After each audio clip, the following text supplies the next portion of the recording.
بن عبد الله نبي آخر الزمان وعلى آله وأصحابه وأهل بيته وأحبابه وأتباعه إلى يوم الدين واجعلنا معهم بفضلك يا أكرم الأكرمين. أعوذ بالله من الشيطان الرجيم. كنتم خير أمة أخرجت للناس تأمرون بالمعروف وتنهون عن المنکر. اللہ کریم، اللہ مہربان کی یہ مہربانی ہے اس امت اسلامیہ کے ساتھ. یہ امت مرحومہ اور آنے کے لحاظ سے سب سے آخر میں، جنت میں جانے کے لحاظ سے سب سے پہلے جنت میں، عمر کے لحاظ سے انتہائی مختصر، اجر ثواب کے لحاظ سے ان کے درجات بہت بلند. ذالک فضل اللہ یؤتیہ من یشاء. اس کی ایک مثال آپ کے سامنے دنیا میں ہم یہ بھی دیکھتے ہیں، مشرق سے مغرب اب چند گھنٹوں میں سفر کر سکتے ہیں. وہ کام جو مہینوں سالوں کا ہے وہ دنوں ہفتوں میں کر لیتے ہیں. جہاں دنیا کی ترقی ہے، اللہ نے ہمیں دینی لحاظ سے پہلے ہی مالا مال کر رکھا ہے. سبحان اللہ، سبحان اللہ. یعنی 5 نماز پڑھ لینا 50 نماز کے برابر ہے، اور پھر اس 50 نماز کو 27 درجے پر اور ضرب کر لو. کیا انعام ہے. جماعت کے ساتھ پڑھ لیں، ایک نماز 27 درجہ، پھر اس 27 درجے کو 10 پر ضرب مارو. یہ اللہ کا کرم ہے. وہ اپنے بندوں کو جیسا چاہتا ہے وہ عنایت فرما دیتا ہے. صرف اس پر نہیں، ایک کلمہ کہہ دو بس زندگی بھر کی ساری گناہ معاف. عبداللہ ابن عمرو بن العاص رضی اللہ عنہ تشریف لائیں. عمرو بن العاص رضی اللہ عنہ، عبداللہ ان کے بیٹے ہیں، بڑے محدث تھے، حافظ حدیث. عمرو بن عاص فرمانے لگے کہ میں مسلمان ہونا چاہتا ہوں. ہاتھ آگے بڑھایا، پھر سمیٹ لی. اللہ کے نبی نے فرمایا ما لک یا عمر، کیا ہو گیا، تو مسلمان ہونا چاہ رہے تھے. ہاتھ پھر سمیٹ لیا. قال اشترط، میرا ایک شرط ہے اللہ کے نبی، وہ شرط ہے تو میں مسلمان ہوں گا ورنہ نہیں. کہا کیا شرط ہے؟ کہا زندگی میں بڑے ظلم، زیادتی، غلطیاں، طرح طرح کے نافرمانیاں کی ہے، کیا ان سب کے لیے کوئی معافی ہے؟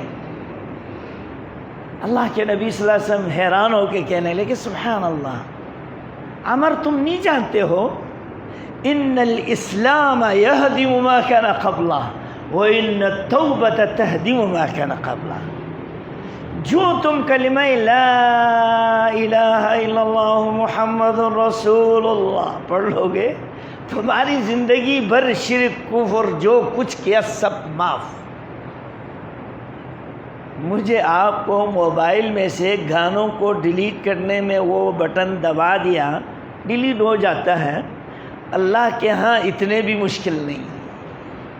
زمین بھر کے گناہ لے کر آ جائے، بادلوں کی اونچائی سے بھی زیادہ بھرا ہوا، پوری دنیا میں بھرا ہوا اس کی گناہ ہو، ثم لقینی، پھر میرے طرف آتا ہے، مجھ سے التجا کرتا ہے، ان توبہ تہدم، یوں توبہ کرتا ہے دل کی گہرائیوں سے. اور توبہ کی شروع ہے، اپنی غلطی کو اعتراف کرے، اس غلطی پر نادم ہو جائے، پھر آئندہ کے لیے عزم کرے میں یہ غلطی پھر نہیں کروں گا. اور یہ جب بھی گناہ ہو جائے، جب بھی یہ عزم کے ساتھ رجوع کر لیں، اس کی توبہ اللہ قبول فرما لیتا ہے. اللہ قبول فرما دیتا ہے. اگر کسی کا حق ہے اس کو واپس کرو یا اس سے معافی تلافی کر لو. ایک ہی لمحے میں تہدم، سب کو ہدم ختم کر دیتا ہے۔ اللہ اکبر، استغفر اللہ ربی من کل ذنب واتوب الیہ۔ اللہ ہم سب کی گناہوں کو معاف فرمائے۔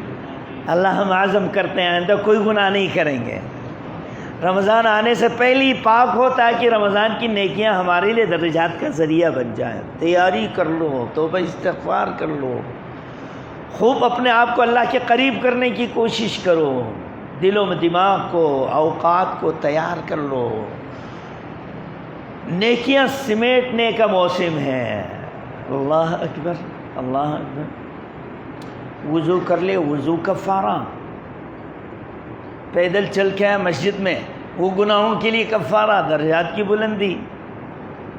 دیارکم و آثارکم، صحابی کو کہا گیا گھر کے قریب، مسجد کے قریب گھر لینا چاہتے تھے، اللہ کے نبی نے کہا نہیں نہیں نہیں نہیں، وہیں رہو، ایک ایک قدم پر نیکی لکھی جائے گی اور ایک ایک قدم پر درجے بلند ہوں گے۔ یہ چلنا بھی عبادت۔ اور صحابہ تو نبی صلی اللہ علیہ وسلم کی چال اور ڈال کو بھی دیکھتے تھے، اور وہ بھی یاد رکھتے تھے اپنے چال ڈال کو بھی نبی کی چال ڈال پر۔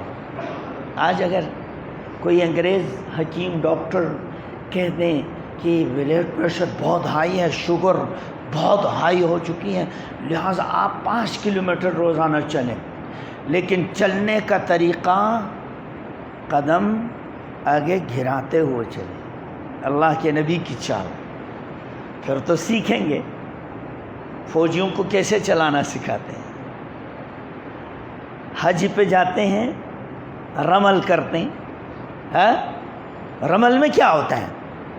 پہلوانوں والی چل رہا ہے، سائے ہو رہا ہے، اور اللہ کے نبی کی چال صحابہ بتاتے یوں چلتے تھے جیسے کہ کسی اوپر اونچائی سے ڈھولان سے نیچے اتر رہا ہے۔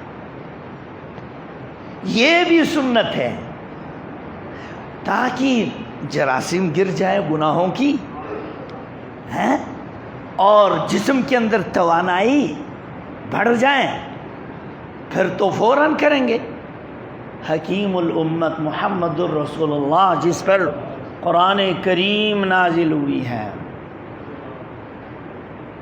من غدا الی المسجد او راحا، وہ چل کے جاتا مسجد کی طرف صبح شام، اور خاص کر فجر کی جو آج سن رہے تھے، ان صلاۃ الفجر کان مشہودا، یہ فجر کی جو نماز ہے جس میں فرشتے بہت سارے حاضر ہو جاتے ہیں۔ سبحان اللہ، سبحان اللہ۔ اور پھر یہ نمازوں کے جو 27 درجات، اس کو 10 پر ضرب، اور یہ بعض اوقات بعض نمازیں رات کی فرشتوں کے پاس بھی کونٹی ہوتی ہے، دن کی فرشتوں کے پاس بھی کونٹی ہوتی ہیں۔ جب عصر میں پہنچتے ہیں، رات کے فرشتے، دن کے فرشتے بیٹھے ہوئے ہیں، اور دن کے فرشتوں نے لکھ لیا کہ یہ عصر کی نماز پڑھ رہے تھے، اب یہ اوپر جائیں گے۔ رات کے فرشتے آ کے انہوں نے بھی لکھ دیا عصر کا ٹائم، ان کے دفتر میں بھی لکھا ہوا ہے۔ اللہ پوچھیں گے فرشتوں سے، حالانکہ وہ جانتا ہے۔ کیوں پوچھتے ہیں؟ ہم سمجھتے ہیں اس لیے پوچھتے ہیں، یہ وہی فرشتے جنہوں نے کہا تھا نحن نسبح بحمدک ونقدس لک، تسبیح و تحلیل کے لیے ہم ہی کافی ہے، پورے آسمان بھرے ہوئے ہیں، سجدے میں لگے ہوئے ہیں، قدم رکھنے کی جگہ ہے، تسبیح کے لیے ہم کافی ہیں، آپ ان کو پیدا کیوں کرتے ہیں؟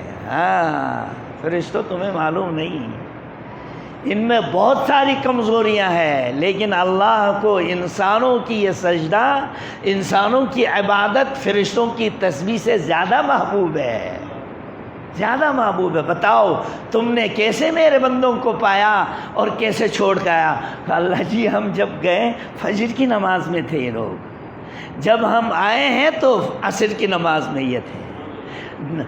ہر فرشتے کے پاس رات کے پاس بھی لکھا جا رہا اور دن کے فرشتوں کے پاس بھی لکھا جا رہا، اور جمعہ کے دن اسپیشل الگ دفتر لے کے حاضر ہو جاتے ہیں۔ اللہ ہمیں ان دفتروں میں اپنے نام درج کرنے کی توفیق عطا فرما۔ عصر کی نماز ٹائم پر پڑھو۔ آپ خیال رکھیے گا جب ہم دیہاتوں میں یا ایسے سائڈ علاقوں میں جاتے جہاں مرغا رکھتے ہیں، مرغے کی آواز آپ کو عصر کے ٹائم پہ بھی سننے میں ملے گا، ہماری ٹائم میں ٹھیک ہے، حنفی عصر بھی ٹائم ہے، گنجائش ہے، لیکن کچھ اوقات ایسے ہیں جو اللہ کو خاص پسند ہیں۔ اول وقت، عصر کی اول وقت، افضل وقت، جائز وقت، مباح، سورج کی رنگ ڈھلنے کے بعد، اسے سب جائز ہے، لیکن کوشش یہ ہونی چاہیے افضل سے افضل کام۔ خیر، تو میں عرض کر رہا تھا اللہ کس طرح بندوں کو نوازتا ہے اور ہم گھر میں پڑھ لیتے ہیں، سستی کرتے ہیں۔ مسجد میں آؤ، وضو کفارہ، نماز کفارہ، اور پھر امام کے پیچھے پڑھو تو درجات بلند، اور پھر امام جب غیر المغضوب علیہم ولا الضالین پڑھتا ہے، من وافق تأمینہ تأمین الملائکہ غفر له ما تقدم من ذنبہ۔ اللہ، فرشتے بھی آمین کہہ رہے ہیں، بندے بھی آمین کہہ رہے ہیں۔ امام جب آمین کہنا شروع کر دیں تو آپ بھی آمین پڑھنا شروع کر دیں، آپ کی آمین فرشتوں کی اقتداء کی آمین برابر ہو جائے، آپ کے سارے گناہ معاف۔ اللہ اکبر۔ ایک ہی آمین کے ساتھ، یہ کن کو نصیب ہوں گے؟ جو پہلی دوسری رکعت میں پہنچتے ہیں، امام کی اقتداء میں سورہ فاتحہ ملے، تو یہ نمازوں کی بڑی برکتیں ہیں۔ اللہ ہمیں نصیب فرما، اللہ ہمیں بار بار اللہ کی طرف پلٹنے کی توفیق عطا فرما۔ سبحان اللہ، الحمدللہ، جو ہم ہر نماز کے بعد 33 بار پڑھتے ہیں نا، اس کی کیا مقام ہے۔ اللہ کے نبی جب معراج سے واپس آ رہے تھے، غالباً جمعہ میں نے شاید بتایا یا نہیں، ابراہیم خلیل اللہ نے کہا امت کو میرا سلام پہنچا دو، علیہ السلام، اللہ ابراہیم پر ہماری سلامتیں پہنچا دیں۔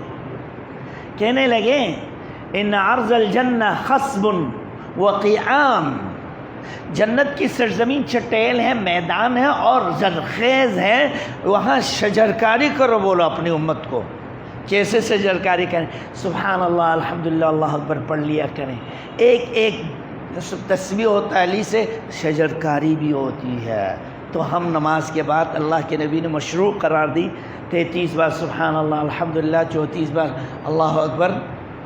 تو یہ تسبیحات ہے، اور ان کی یہ ہم صبح کرتے ہیں، یہ کوئی تسبیح نہیں بھائی، نہیں، تسبیح صحیح طرح پڑھو، سبحان اللہ، الحمدللہ، اللہ اکبر۔ یہ خانہ پوری نہیں کرو بھائی نمازوں کو، تسبیحات کو، سبحان اللہ سبحان اللہ سبحان اللہ، بھائی اللہ کو پسند نہیں ہے، اللہ کو یہ چیز پسند نہیں ہے۔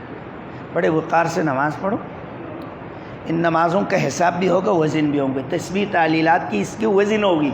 آپ نے صحیح پڑھا اس کا وزن صحیح ہوگا، صحیح نہیں پڑھا اس کا وزن نہیں ہوگا۔ اور وزن کتنا ہوگا؟ جو ترازو ہے وزن کے اعمال کے، پورے زمین آسمان سب کو ڈال دے تو گنجائش ہے ترازو، اتنا بڑا ترازو ہے حساب کتاب وزن اعمال کے۔ تو یہ سبحان اللہ الحمدللہ پڑھ دے تو وہ بھر دیتا ہے۔ اللہ، کیا اللہ نے ہمیں انعام سے نوازا، اتنا بڑا اجر ثواب، سبحان اللہ الحمدللہ۔ اور جب بندہ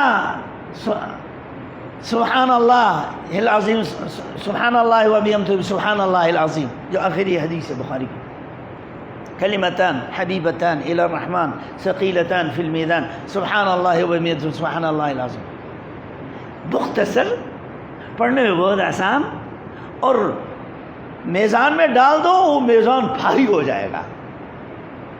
اس سے بھی زیادہ بھاری کیا چیز ہے؟ اللہ اکبر، لا الہ الا اللہ محمد رسول اللہ۔ انسان ہے، گناہ ہو جاتا ہے، ایک کہ گناہوں کے ڈھیر لگے ہوئے ہیں، حتیٰ حد نگاہ اس کے دفاتر گناہوں کے بھرے ہوئے ہیں، حساب کے لیے آئے، گناہ ہی گناہ بھرا ہوا، نیکی کوئی خاص نہیں۔ اللہ کہیں گے بندہ تیرا آج انصاف ہوگا، بندہ کہیں گے اللہ برائیاں اتنے زیادہ ہیں، انصاف کس طرح ہوں گے؟ وہاں تو جوان بھی بوڑھے ہوں گے جب حساب کتاب کا مقام ہوگا، حتیٰ کہ نبی صلی اللہ علیہ وسلم بھی وزن اعمال حساب کے موقع پر اپنے امتی اہل خانہ کو بھی بھول جائیں گے، انبیاء بھی سلم سلم سلم۔ جب اولین آخرین جب جمع ہوں گے، حساب کتاب پڑھے ہیں وہ ہے، اس حدیث کے اندر لمبی حدیث ہے، آدم کے پاس جائیں گے سفارش کرو، کہا ہمت نہیں ہے، قد غضب ربنا غضبا لم یغضب مثلہ قط، اللہ اتنے غم غصے میں ہیں، اس طرح غم غصے میں اللہ کبھی آئے ہی نہیں، مجھے ہمت نہیں اپنی اولادوں کی فکر کرنے کی، ہر ایک معذرت کرنے کی۔ اللہ کے نبی بھی بعض مقامات پر امت کو بھول جائیں گے۔ تو اس بندے جس نے کلمہ پڑھا ہے نا لا الہ الا اللہ محمد رسول اللہ، دل کی گہرائیوں سے سمجھ کر اس کے لوازمات کو سمجھتے ہو، غیر اللہ کے سامنے شرک کفر نہیں کیا، گناہ تو بہت سارے ہیں، وزن ہوں گے، برائی کے ڈھیر ہے ایک طرف، دوسری طرف خالی خالی، کہا انصاف ہوگا، کیا انصاف ہوں گے؟ ایک کاغذ کا ٹکڑا اس میں رکھ دیا جائے گا، جو لا الہ الا اللہ توحید ہے، اللہ کا کلمے کا مقابلہ کیا کر سکتا ہے؟ وہ بھاری، اس کے گناہ سب ہلکا۔ اللہ ہمیں وہ توحید وہ عقیدہ نصیب فرمائے۔ اسی لیے ہم نے دیکھا ہے کتنے فاسق فاجر ہمارے مذہبی ساتھی ہوتے ہیں، عمل میں بڑے کوتاہ، لیکن جب اللہ کی نبی کی شان میں گستاخی کرتے ہوئے دیکھتے ہیں، دین کے ساتھ مذاق اڑاتے ہوئے دیکھتے ہیں، فوراً کھڑے ہو جاتے ہیں، مولویوں سے بھی آگے جاتے ہیں، جان سے کھیلتے ہیں یہ لوگ۔ یہ ہیں توحید کی جو اثر ہے نا دل میں، وہ دکھا دیتا ہے، وہ دکھا دیتا ہے۔ میں نے بسوں میں کئی ایسے نوجوانوں کو دیکھے لڑنے مرنے پہ تیار ہو گئے جب کفریہ کلمہ گانوں میں نظر آتا ہے ان کو۔ بہرحال لڑائی جھگڑے اچھی بات نہیں، اعتدال سے لوگوں کو سمجھایا جائے۔ اللہ اکبر اللہ اکبر۔ توبہ یہ بار بار کریں۔ اللہ کے نبی دن میں 70 بار توبہ پڑھتے تھے، اور اذکر اللہ ذکرا کثیرا، خوب اللہ کے ذکر کرو، یاد کرو۔ ان الحسنات یذہبن السیئات، یہ نیکیاں جو ہے برائیوں کو مٹا دیتی ہیں، نیکی نیکی کی طرف لے جاتی ہے، برائی برائی کی طرف لے جاتی ہے۔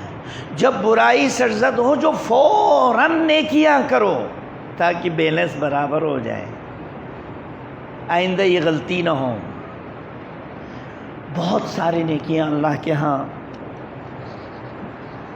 بہت مقام مرتبہ رکھتا ہے، ہم لوگ تو بہت آسان سمجھتے ہیں۔ اللہ کے نبی صلی اللہ علیہ وسلم فرما رہے ہیں الا ادلکم علی ما یمحو اللہ بہ الخطایا ویرفع بہ الدرجات، قلنا بلا یا رسول اللہ، میں ایک ایسی نہیں بتاؤں جو درجے بلند ہوں اور گناہ معاف ہو جائے؟ قال کثرت الخطا الی المساجد، مسجد کی طرف قدم بڑھاؤ، وہ اسباغ الوضو، وضو اچھی طرح کرو۔ یہ وضو اچھی طرح کس طرح ہوتا ہے؟ ہاتھ رگڑ کے دھونا ایک، تین بار دھونا دو، اور اعضائے وضو کو آخر سے بھی تھوڑا آگے لے جاؤ، پاؤں کو ٹخنوں سے تھوڑا اوپر تک لے جاؤ۔ سیدنا ابو ہریرہ رضی اللہ تعالی عنہ ادھر تک دھو رہے تھے، دھونے کے بعد وہ ایک بندے چھپ کے دیکھ رہے تھے کہ ابو ہریرہ یہ کیسے آپ وضو کر رہے ہیں، اتنے اوپر دھو رہے۔ فرمانے لگے یا بنی فرخ انتم ہونا، تم یہاں چھپ کے دیکھ رہے تھے، لو علمت انکم ہؤلاء لما توضأت هذا الوضوء، اگر مجھے پتہ ہوتا تم دیکھ رہے تو میں وضو اسی حد تک ہی دھو لیتا جہاں دھونا ضروری ہوتا ہے، لیکن میں نے اتنا زیادہ اوپر اس لیے دھویا، میرے محبوب نے کہا ہے قیامت کے دن اعضائے وضو چمکتے ہوئے آئیں گے، تو میں اس چمک کو بڑھا دیا ہوں۔ تو تھوڑا پاؤں اعضاء کو تھوڑا اوپر تک دھو کے لے جاؤ، یہ اسباغ الوضو ہے۔ برفانی علاقوں میں ہم جانتے ہیں بلتستان میں بچوں کے ہاتھ پھٹ جاتے تھے، 3 ٹائم 5 ٹائم وضو کرنا مشکل ہو جاتے تھے، اور گرمیوں میں اوپر سے آپ کے ٹینکی گرم ہے، ایک بار دھونا مشکل، لیکن پھر بھی 3 بار دھوتا ہے۔ یہ اسباغ ہے، تکلیف میں بھی اسباغ الوضوء علی المکارہ وانتظار الصلاة الی الصلاة۔ یہ درجات بلندی کا ذریعہ گناہوں کو معاف کرنے کے لیے مسجد میں جائیں تو ایک ٹائم سے دوسرے ٹائم کے لیے انتظار میں بیٹھیں۔ مسجد میں بیٹھنا فرمایا یہ گناہوں کے لیے کفارہ، درجات کی بلندی، اور فرمایا ایک اضافی بات ہے، ذالکم الرباط، ذالکم الرباط، ذالکم الرباط۔ یہ ہیں بارڈر پر گویا کہ کھڑے ہیں، یہ فوجی لوگ جانتے ہیں، ہم نے دیکھے یہ منظر، رات کی تاریکی ہے، سردی کا موسم ہے، ڈیوٹی لگی ہوئی ہے پہاڑوں میں، بلوچستان کی تپتی ہوئی ریت پر ڈیوٹی لگے ہوئے ہیں، رات کو جہاں کھڑے کے کھڑے ہیں۔ ہم نے بولا یار آرام تو کر لو تھوڑی، کہا نہیں جی ہماری ڈیوٹی ہے۔ یہ بارڈروں کی حفاظت کرنا یہ آسان نہیں ہے، بیوی بچوں سے دور، گھر کی آسائش سے محروم، ملک ملت اور مسلمانوں کی حفاظت کے لیے بارڈر میں کھڑے ہیں، اور راتوں کے راتوں وہاں ڈیوٹیاں دیتے ہیں یہ لوگ، اور ادھر نمازی مسجد میں بیٹھ کر ایک نماز سے دوسری نماز کے لیے انتظار کرنا، ایسے ہیں جیسے کہ جہاد کے لیے میدان کارزار میں تیار بیٹھے ہوئے ہیں۔ یہ اللہ کا فضل ہے، کیونکہ ہر آدمی کو جہاد ممکن نہیں ہے، مواقع بھی میسر نہیں ہوتے ہیں، کبھی موسم جہاد ہوتا ہے کبھی نہیں ہوتا ہے، تو اس لیے اللہ نے یہ درجے یہ مقامات رکھا ہے۔ لغدوۃ او روحۃ فی سبیل اللہ خیر من الدنیا وما فیہا۔ اللہ ایک ٹائم جہاد کے لیے نکلیں، صبح کا یا شام کا ڈیوٹی لگا دیں تو دنیا وما فیہا ایک طرف رکھو، اس کی ایک ٹائم جو میدان کے میں کارزار میں نکلتا ہے انتظار کرتا ہے وہ زیادہ قیمتی ہے۔ ہم پوری دنیا خرچ کر کے جنت کو خرید نہیں سکتے ہیں، لیکن جنت ہمارے قدموں کے قریب ہے۔ تحت ظلال السیوف، ماں باپ کی خدمت میں ہیں، ماں باپ کے جوتے کھانے میں ہیں، ماں باپ کی عزت کرنے میں ہیں۔ ہما جنتک و نارک، یہ تمہاری جنت بھی ہے جہنم بھی ہے۔ اور بڑھاپا ماں باپ ملنے کے بعد جنت نہیں خریدا تو بہت بڑی بد نصیبی ہے، رمضان آنے کے بعد مغفرت نہیں کرا دی بہت بڑی بد نصیبی ہے۔ اللہ ہمیں یہ مواقع جو میسر ہو رہے ہیں اس کو حاصل کرنے کی توفیق عطا فرما۔ کوئی عمل کی ضرورت نہیں، ایک ایسی نیکی ہے جو دل میں صرف دل میں ہے۔ کیا ہے؟ آپ اپنے بھائی کو دیکھ کر مسکرا کر خوش ہو کے ملتا ہے، گلے لگا دیتا ہے، یار نہ لینا نہ دینا، نہ حسب نسب میں تعلق ہے، لیکن صرف دین کے نام پر ملتے ہیں۔ میں نے ایسے اپنے بھائیوں کو دیکھا، خاص کر کورونا کے بعد جب گئے گلے لگ گئے، یار ایسی محبت، دل کو ٹھنڈک مل رہا تھا یار، کئی مہینوں کے بعد ملاقاتیں۔ یہ محبت الحب فی اللہ والبغض فی اللہ ہے، یہ دل کے لیے ٹھنڈک ہے، راحت ہے، سکون ہے۔ قیامت کے دن ہوں گے، اعلان ہوگا این المتحابون فیا، کہاں ہے میری رضا کی خاطر، دین کی خاطر، کتاب اللہ سنت رسول کی خاطر جو ایک دوسرے سے محبت رکھتے تھے۔ این المتحابون فی بیا، این المتحابون بجلالی اليوم اظلهم فی ظلی یوم لا ظل الا ظلی۔ محشر کے میدان میں تپ رہے ہیں لوگ، لیکن وہ اللہ کے راستے میں اللہ کے خاطر محبت کرنے والے لوگ، میری عظمت اور جلالت کے خاطر محبت کرنے والے لوگ، میں اپنے خصوصی عرش کے سائے میں اس کو جگہ دوں گا۔ اللہ اکبر۔ وہاں تو لوگ پسینے میں ڈوبے ہوئے ہوں گے، لیکن وہاں اس کو سایہ مل گیا، اور کیا چاہیے بھائی؟ اور وہاں پر نبی صلی اللہ علیہ وسلم کے حوض سے ایک دفعہ پانی پینے کے لیے مل گیا تو پتہ نہیں کتنی صدیاں وہاں محشر میں پڑے رہیں گے، کبھی بھی اس کو پیاس نہیں لگے گا۔ اللہ ہمیں تیاری کرنے کی توفیق عطا فرما۔ میرے بھائیوں، سفر بہت طویل ہے، عمل ہمارے پاس بہت مختصر ہے، زیادہ راہ نہ معلوم قبول بھی ہوئی ہے نہیں ہوئی ہے، لیکن جو چھوٹے چھوٹے نیکیوں کو حقیر مت جانو، یہ آپ کے لیے آسانی ہوگی۔ آج کل قحط ہیں، مانگ پڑی ہوئی ہے کاروبار میں، ایک بشارت سن لو، جنت حاصل کر لو۔ اللہ کے نبی نے فرمایا من یسر یسرہ اللہ، قرضہ لے لیا، ٹائم پورا ہو گیا، یار اس مہینے میں نہیں دے پا رہا ہوں، آئندہ میں کوشش کروں، آئندہ مہینہ، دوسرا مہینہ، سال، 2 سال ڈیلیٹ کرتے گئے اور کوئی لڑائی جھگڑا نہیں، بہت دیر بعد دے دی۔ پتہ ہے بے بس آدمی ہے، کاروبار خراب پڑی ہوئی ہے، قرضہ واپس کرنے میں دیر ہو گیا، وہ ڈھیلے پر ڈھیلا کرتا جا رہا۔ کہا تم نے ایسا کر لیا نا دنیا میں بندوں کے ساتھ، قیامت کے دن ہم بھی تمہیں معاف کریں گے، تمہارے لیے آسانی کر دوں گا۔ من نوقش الحساب فقد ہلک، اگر حساب کتاب میں سختی ہو جائے نا ہم بچ کے نہیں جائیں گے۔ اللہم حاسبنا حسابا یسیرا، اللہ ہمارے حساب کو آسان کر دیں، اللہ ہمیں دنیا والوں کے ساتھ آسانی کے ساتھ معاملہ کرنے کی توفیق عطا فرما۔ صحابہ کرام نیکیوں کے راستے ڈھونڈتے تھے کہ اللہ کے نبی یہ بتلاؤ سب سے زیادہ جنت میں کون لوگ جاتے ہیں، کس وجہ سے جاتے ہیں؟ آپ نے فرمایا تقوی اللہ و حسن الخلق، جس کے دل میں اللہ کا خوف خشیت ہو اور اس کے اخلاق اچھے ہوں۔ یہ اخلاق اچھے ہونا عبادت میں دل لگی کے ساتھ، عبادت شوق کے ساتھ، محبت کے ساتھ، خلق خدا کے ساتھ محبت، ہمدردی، اخلاق کے ساتھ پیش آنا، یہ بہت بڑی نیکیاں ہیں۔ اللہ ہمیں ان تمام نیکیوں کو چن چن کے کرنے کی توفیق عطا فرما۔ اللہ ہم سب کو صحت دیں، عافیت دیں۔ اللہ جو بھی بیمار ہے اللہ تمام بیماروں کو صحت دے، اللہ ان کی بیماریوں کو ان کے گناہوں کے لیے کفارہ بنا دیں۔ اللہ رمضان المبارک کے مہینے صحت، سلامتی، امن، آشتی کے ساتھ مل کے اجتماعی عبادات کی توفیق عطا فرما۔ اللہ یہ جماعتیں، یہ تراویح، یہ تلاوتیں، یہ افطار اللہ ہمیں سب کو نصیب فرما۔